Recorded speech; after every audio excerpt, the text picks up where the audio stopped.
Bien, le damos los buenos días a todos, lunes 29 de julio.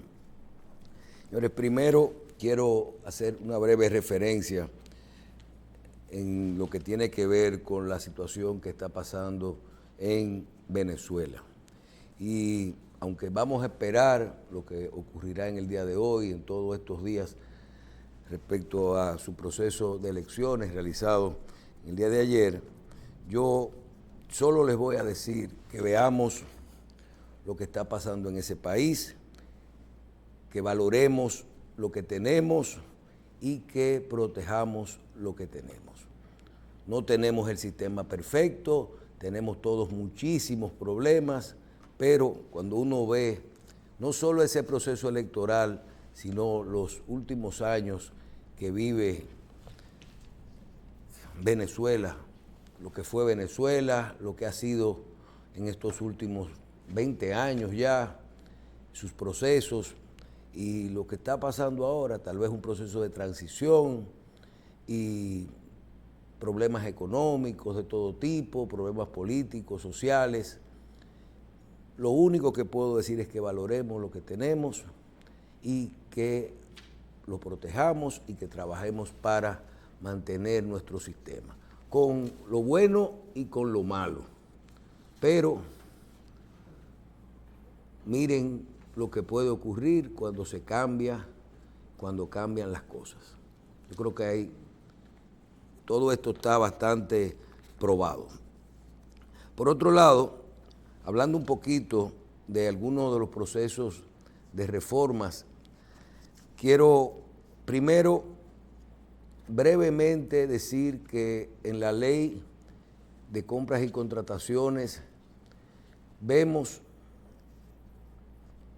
que se está cayendo de nuevo por un tema de opinión de todo esto, se está cayendo en la misma situación anterior. Ponerle cosas a la ley que lo que van a hacer es mantener a los contratistas y sobre todo a los funcionarios haciendo las cosas mal, pudiendo hacer una ley nueva, una ley que sea un poco más sincera con respecto. Le voy a poner un solo ejemplo. Una ley de compras y contrataciones que ya era difícil, pero muy claro, cómo un funcionario público podría o no participar de la administración del Estado, de venderle o no al Estado. Y te mencionaba el tiempo que tenía que salir de una empresa, la proporción de las acciones que tenía que tener, los niveles de familiares, todo esto. Y eso producía una serie de maniobras en todos los sectores. Y ustedes lo ven ahí, cada caso de eso de la pecera. Cientos de compañías, imputados, relacionados, se traspasaban cosas por todo lo que tenía la ley. Y ahora, en vez de poner eso más sincero, para que esto no ocurra, lo que hacen es que ya prácticamente le hacen la vida imposible. Estoy poniendo solo el caso de los suplidores y de los funcionarios. Hagan lo que quieran, que lo que van a continuar es que la gente siga haciendo las cosas mal. Lo vemos ahí. En Estados Unidos, que es Estados Unidos, el país donde todo está transparente y todo claro, el mismo presidente de la República, lo único que tiene que hacer, si es dueño de una empresa que le vende al Estado, es mandar una relación de cuáles son sus empresas, cuáles son sus intereses y cuáles son las operaciones que tiene en proceso. Y a partir de ahí todo está bastante claro. Salir de la administración de la empresa, porque ¿qué es lo que hace? La ley te dice a ti, obsalte y a los 6 meses ya la empresa funciona. Entonces, si tenemos precedente de lo que se está haciendo y cosas que están muy bien, Porque aquí no siempre hay que hacer lo que hace, por ejemplo, un presidente como Abinader, y hay que mencionarlo. Yo soy dueño de una empresa. Esa empresa se salió de la circulación. No vende ni una potalita. Pero también él se salió de la...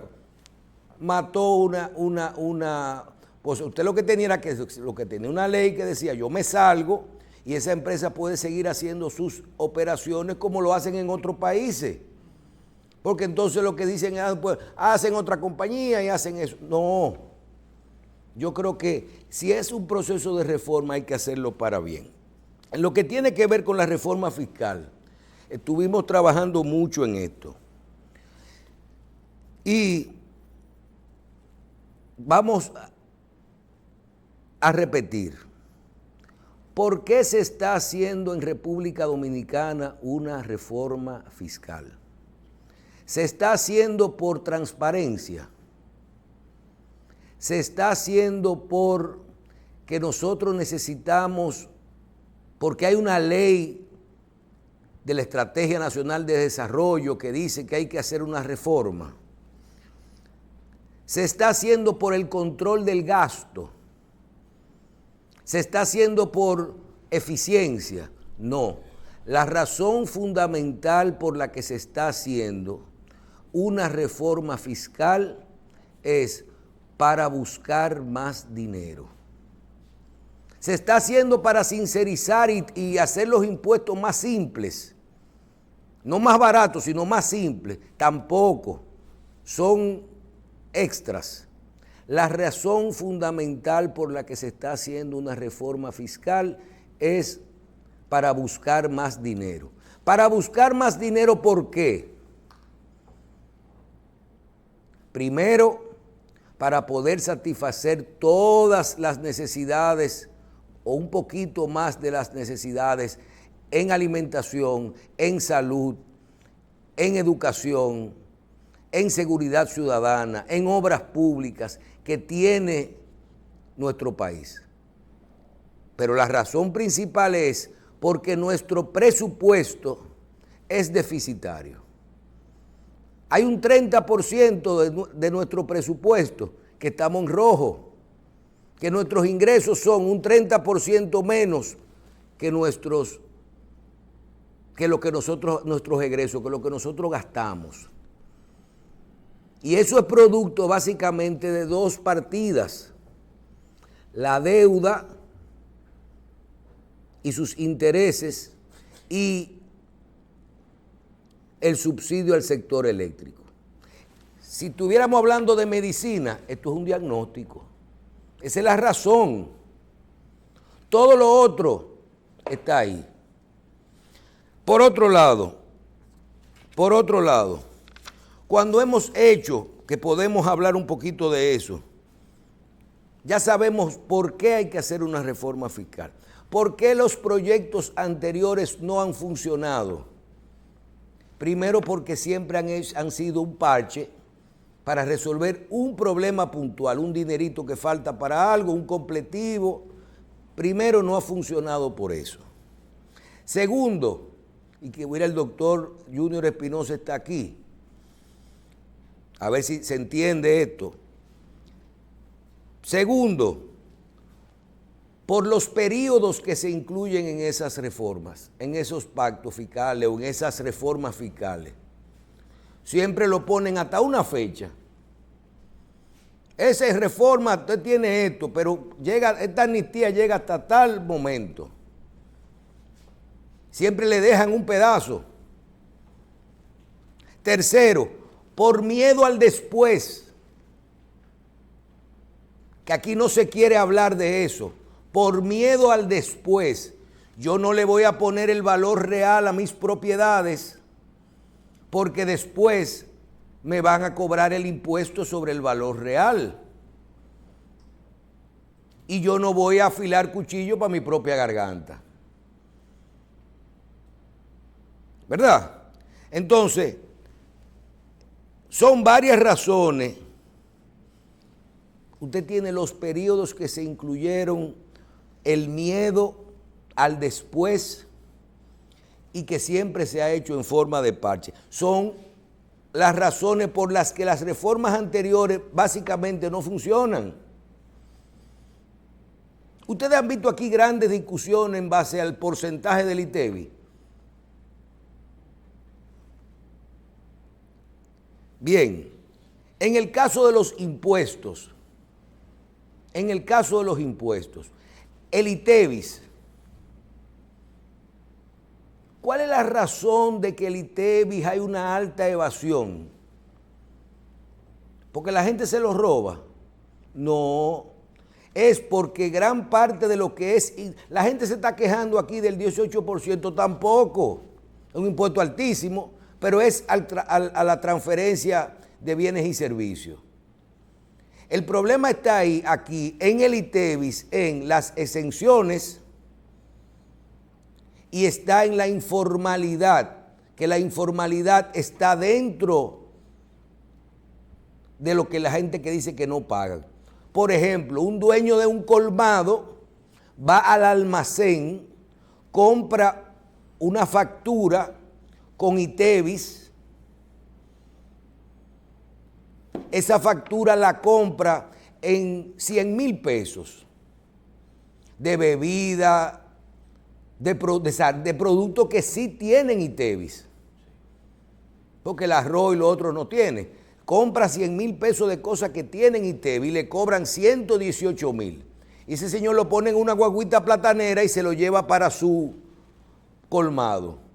Cuando él vende ese producto, lo vende en 200 y pico de mil pesos, porque le gana, porque lo fía y todo eso. Pero el ITEVIS, entre los 100 y pico de mil pesos que él pagó, los 100,000 más ITEVIS, como él no te cobra a ti con ITEVIS, ese ITEVIS se queda disperso, que es el ITEVIS entre lo que él compra y lo que él vende, por la informalidad. Les dejo otra razón por la que el ITEVIS no es verdad que se está perdiendo, no es verdad que hay que subirlo, lo que hay que cobrarlo. Me voy a otros impuestos, como por ejemplo el activo, el anticipo. Eso revísenlo, porque yo creo que esas son de las grandes distorsiones que tiene el sistema. Por otro lado, el famoso impuesto sobre la renta. Y aquí lo que yo quiero es que se pongan claro en cuáles son las razones. Si volvemos a caer en lo mismo, ¿qué pasa? ¿Por qué la gente no paga el impuesto sobre la renta? El impuesto a la ganancia de capital. Sobre todo. ¿Por qué no lo pagan? Que es lo mismo, es un beneficio, ¿verdad? ¿Por qué? Porque es muy alto. Entonces, yo propongo que esos dos impuestos se sincericen y que al sincerizar los valores de las propiedades y de los activos, ese se convierta o en un impuesto general de un 10%, donde se puede recaudar 3 veces lo que hoy se recauda con un 25 y 27%, porque todo el mundo pagaría si es un 10%. Usted vendió una propiedad, usted tiene que pagar un 10% de ganancia de capital. Y todo el mundo. Usted vendió, su empresa se ganó 1 millón de pesos, usted va a pagar 100,000 pesos de impuestos. Pero cuando es 27, más el 10, más el que sé yo cuánto, lo que están es motivando que la gente no pague. Lo mismo que propongo con el famoso IPI, el impuesto a las propiedades, el de los activos, y el IPI, el de los activos, y el impuesto a los aportes, ¿cómo se llama, doctor? De capital, los aportes aportes en naturaleza y los aumentos de capital. Todo eso es un 1% hoy, básicamente, y a los mismos traspasos. Pónganle un 0,5% a todo, pero que todo el mundo ponga el valor real. Por eso es que el 50%, el 90% de las acciones de nuestro país están subvaluadas. Por eso es que el 90% de las propiedades de nuestro país están subvaluadas. Por eso es que cuando se compra y se vende una propiedad, ustedes ven que la gente quiere ponerle un valor, y que el valor o un carrito que tienen registrado en impuesto interno. El medio a todo. Y ustedes van a ver que con unas fórmulas sencillas se va a recaudar. Yo no sé si el doble, porque le estamos cobrando la mitad, pero se va a recaudar mucho más que lo que se recauda hoy. Y vamos a tener una economía que sea sincera. Por último, en el caso de algunos impuestos que podrían tener una tasa fija, y puedo mencionar ahí el impuesto sobre la renta y todo eso, se está discutiendo dos cosas, y yo creo que ese modelo se puede ver también, que es el modelo en el que en vez de pagar un 10%, un 15% de impuestos sobre la renta o de ganancia de capital, toda operación que pase por el sistema, que pague un 3 o un 5% de impuesto bruto. Usted vendió una casa y así como usted le saca el 5 al corredor, usted le saca el 5 a la operación. Y aquí todo el que le vende al Estado no le descuentan un 5%. Y ahí no hay forma de evasión. Porque de la factura del cheque a ti te quitan un 5%. Y nadie que tenga que presentar más nada. Le caiga bien o le caiga mal. Y se acabó el problema. Usted vendió una casa, usted no se va a preocupar por ganancia de capital, ni por trapazo, ni por nada de eso. El 5%. Usted se ganó un dinero en su compañía, el 5%, de lo que usted facturó. O el 3%, o lo que los números le den a los economistas y a los financieros. Pero seguimos haciendo procesos de transformaciones que no estamos haciendo un diagnóstico de cuál ha sido, primero, la razón clara por la que estamos haciendo esto, ni estamos viendo cuál ha sido la experiencia que ya hemos tenido con los casos anteriores, que son cómo vivimos hoy y lo que ha pasado con las reformas anteriores. Vean esto, porque muchas veces aquí me da la sensación de que muchos dominicanos estarían muy contentos de hacer las cosas bien, siempre y cuando las cosas sean justas. Y no tener que estar haciendo doble papeles, ni 3 papeles, ni 4 papeles, ni nada de eso. Ni allantando. Óyeme, se le va a poner el impuesto en el 0,5% a todo el que haga una sincerización de su patrimonio. Y se garantiza con un candado que ese impuesto no va a subir en los próximos 15 o 20 años. Y ahí se quita el problema Esa experiencia ha funcionado en otros países. Yo no estoy inventándome nada. ¿Por qué? Porque si no la gente, si usted hoy está pagando un 1% de una casa que usted cree que vale 5 millones, que usted sabe que vale 5 millones, pero en el papel vale 2,5 en impuesto interno, usted sigue haciendo la cosa mal. ¿Por qué usted la va a sincerizar? Pero después cuando la venda tampoco lo va a enseñar los 3 millones de diferencia. Y ese es el ciclo que tiene el problema en nuestro país. Ahí es que está el problema hoy de cómo sincerizar los valores de todo es con un impuesto fijo o con las garantías necesarias de bajar esto y de garantizarle a la gente que en el futuro esto no va a cambiar. Y ustedes van a ver que eso duplica o triplica las recaudaciones en algunos impuestos que tenemos hoy. Aparte de que ya la gente tendrá el problema. Aquí hicimos una ley de sincerización de patrimonio que funcionó bastante bien, pero funcionó a media. Porque si estamos haciendo una ley de sincerización de patrimonio en la que tú tienes que llevar los papeles de dónde tú sacaste, yo tenía 5 millones de pesos y yo lo voy a... ¿De dónde usted lo sacó? Tengo que buscar, pero entonces no es ninguna ley de sincerización.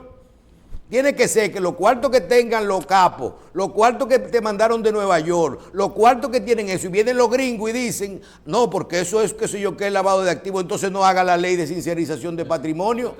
Que aquí no hay un dominicano que pueda decir dónde sacó el colchón que tiene.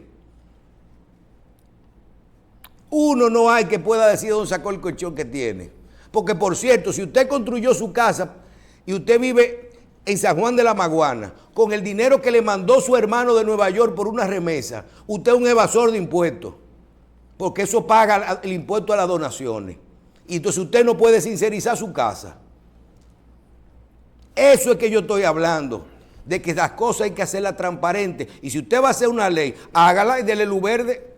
Una vez el doctor Jacín dijo aquí que aquí hay que tener cuidado, lo he dicho cientos de veces, hasta con el problema del lavado de activos.